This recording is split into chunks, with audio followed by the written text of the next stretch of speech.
आपल्याला आपण ही पेचत पडणारी गोष्ट आहे की आपल्याला परमेश्वर प्रश्न करतोय, मग आपल्याला कशा प्रकारे त्याला स्थान द्यायचे, कोणत्या प्रकारे आपण त्याचं घर बांधू शकतो आणि कोणत्या प्रकारे आपण त्याला त्याचं विश्रांतीचं स्थळ आपण देऊ शकतो.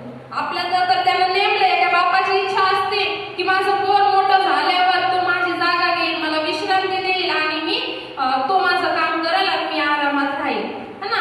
आज आपण आपल्याला आपल्या जीवनात महत्व पाहिजे की आपण का परमेश्वराच्या भावनात आपणच काय, तो आपण आज 10-15 जण आहे, मग आपणच काय, पूर्ण दुनिया का नाही, पण परमेश्वर आपल्याला कोणत्या ना कोणत्या उद्देशाने निवडत असतो. कारण मी खूप अयोग्य रीतीनं मी जाणत होते परमेश्वराला की 14-15 वर्षाच्या आधी आमच्या इथे एक पास्टर यायचे आणि मी तेव्हा मी एक ती लालसा पकडली की माझ्या चुलत्याची मुलगी तिला आरोग्य प्राप्त झालेला आणि मग ती प्रार्थना करायला लागली देवाकडे. मग असंच आम्ही प्रार्थनेला बसल्यावर ते पास्टर आले आणि ते पास्टर म्हटले रत्ना सिस्टर प्रार्थना करतील आणि ती खूप सुंदरपैकी प्रार्थना करायला लागली. मी तिच्या तोंडाकडे बघितलं आणि मी म्हटलं मी पण कधीतरी अशी प्रार्थना करेन.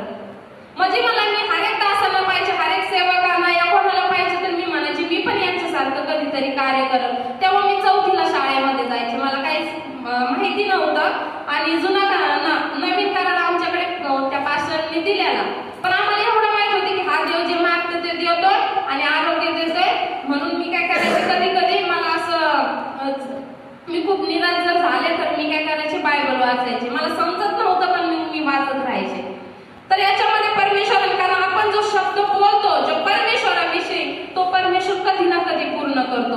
जेव्हा मी म्हणलेली की मी पण सारखी प्रार्थना करत तर परमेश्वर आज या दिवसामध्ये तसं स्तमन माझ्याकडून करून घेते. म्हणून आपल्याला उद्देश पाहिजे, जसं कारण परमेश्वर जसं एका संसारिक पित्याला लेकराची आशा असेल तशीच त्या पित्याला पण आपली आशा आहे. म्हणून आपण त्याच्यामध्ये चालायचं, दुनियासारख्या गोष्टी करायच्या हे नाही तर त्याचं महत्व जाणून घ्यायचं. कारण तो आकाश पृथ्वीचा निर्माण करताय, तो मजाकमध्ये उडवणारा परमेश्वर नाहीये.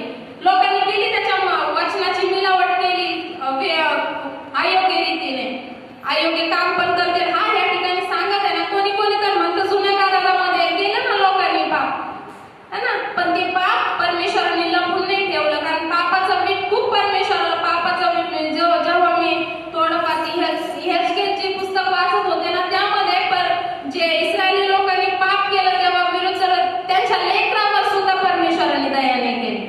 मोठे जवान लेकरं तर लेकरं, पण छोटे सुद्धा त्यांच्यावर सुद्धा परमेश्वराने दया नाही केली. कारण त्याला पापाचा खूप वीट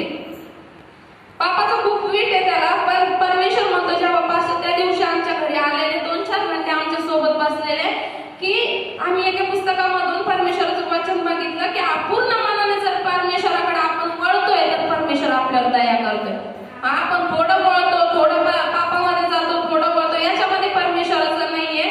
म्हणून परमेश्वर आपल्याला प्रश्न करतोय की तुम्ही माझे घर कशा प्रकारे बांधतात, कोणते स्थळ तुम्ही मला देतात. हालेलुया.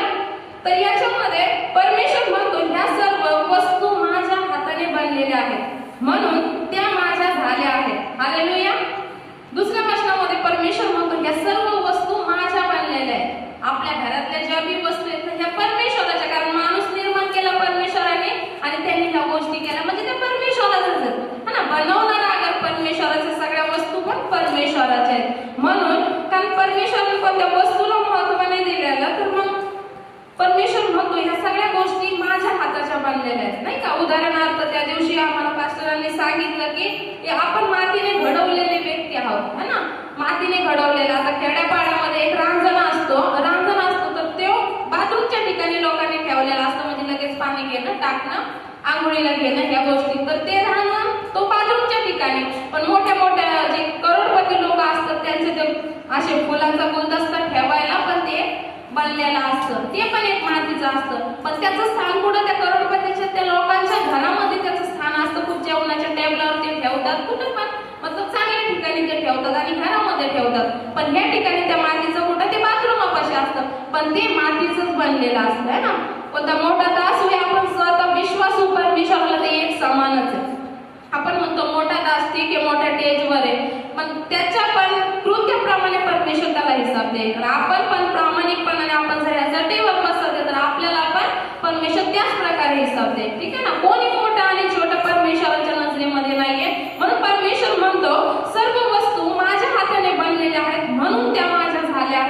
पण जो दीन व भग्न हृदय आहे व माझी वचने ऐकून कपायमान होतो त्याचकडे मी पाहतो.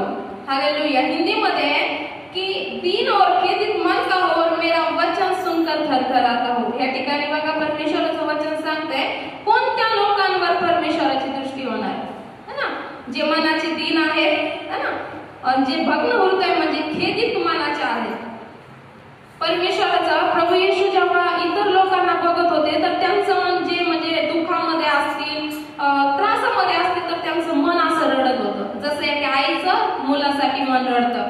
आणि आपलं पण मन अगर आपण प्रभूमध्ये चालतोय, आपण विश्वासामध्ये चालतो, तर आपलं पण मन या प्रकारे होणं गरजेचं आहे है ना. तर जसं एक आईचं हृदय एका लेकरासाठी रडतं तसंच येशू मसीहचं हृदय आपल्यासाठी रडतं. मी मागच्या संडेला जेव्हा मॅडमने मला वचन म्हणजे आपल्याला सगळ्यांना वचन दिलं, कोणी किती ग्रहण केलं मला माहिती नाही, पण मी खूप ते ग्रहण केलं. कारण जेव्हा त्यांनी सांगितलं, कारण त्यांनी पहिलं सांगितलं होतं की तुम्ही खूप तासांच्या तोंडातून ऐकलं असेल, पण मी सांगणार आहे ते पण तुम्ही ऐका. आणि ते खूप वेगळ्या रीतीने होतं की जसं त्या म्हणत होत्या की तुमचं मन तुम्हाला चांगलं करायचंय. आणि खरंच अशा काही भरपूर वेळा अशा गोष्टी झाल्या की आम्हाला येताना चिडचिडपणा म्हणा या जाताना म्हणा तर ते वचन काही मनामध्ये रुजत नव्हतं. आणि कालचीच गोष्ट मी कालच त्यांच्या वचनाचं उदाहरण घेतलंय. जेव्हा येता वेळेस ब्रदर माझ्या बरोबर चिडचिडपणा करत होते, पण मी म्हटलं नाही प्रभू, मी माझं मन, कारण जेव्हा जमीन आपण चांगली करतो तेव्हा ते वचन त्या जमिनीमध्ये रुजलं जातं, तेव्हा ते काही दिवसांनी प्रतिफळ देतं. म्हणून मी माझं मन एवढं म्हणजे सहन करून एवढी प्रार्थना मी रस्त्याने करत होते, एवढी मी प्रार्थना करत येत होते. फक्त मनातल्या मनात नाही तर माझा आवाज सुद्धा माझ्या कानाला ऐकू येत होता की मी प्रार्थना करते म्हणून. हालेलुया. तर मी तेव्हा आले, कारण मी म्हटलं प्रभू मी कोणत्याच गोष्टीला मी माझ्या मोका नाही देणार, कोणत्याच नकारात्मक गोष्टीला नाही. तर उगा एक दोन शब्द मी त्यांना रस्त्याने बोलले असते आणि मी म्हटलेले की मला माझं मन स्थिर ठेवायचं, मी परमेश्वराच्या भावनामध्ये जाते. तर ते एवढं पण म्हणले की मी मागं जाते, तू आपली जाय. मी म्हटलं ठीक आहे चालतंय, कारण मी परमेश्वराच्या कामासाठी अगर निघले मार्गावरती तर मी मागं जात नाही. मी सैतानाला मोका देत नाही, कारण त्याला वाटतं की हे लोक प्रभूमध्ये जास्तीत जास्त वाढले पण नाही पाहिजे आणि त्याच्या गहिराईमध्ये गेले पण नाही पाहिजे. पण मी त्याची चाल खूप चांगल्या प्रकारे समजते आणि परमेश्वराच्या वचनाचा आणि त्याच्या भावनामध्ये येण्याचा कधीच मी नकार देत नाही. कारण काल पण मला वाटत होतं की मी म्हटलं ठीक आहे, मी म्हणलं की पैसे नाहीयेत आज रिक्षाने आपण जातो, मग संडेला कसं जातो असं मला वाटलं. तर पण तरी पण मग मी उठले आणि उशीर का व्हायला आम्ही या ठिकाणी 9:30 वाजता आलो आणि खूप चांगल्या प्रकारे परमेश्वराचं वचन आम्ही त्यांच्या दासाद्वारे ऐकलं. आणि इथून देखील आम्ही बिडकीनला गेलो, त्या ठिकाणी सुद्धा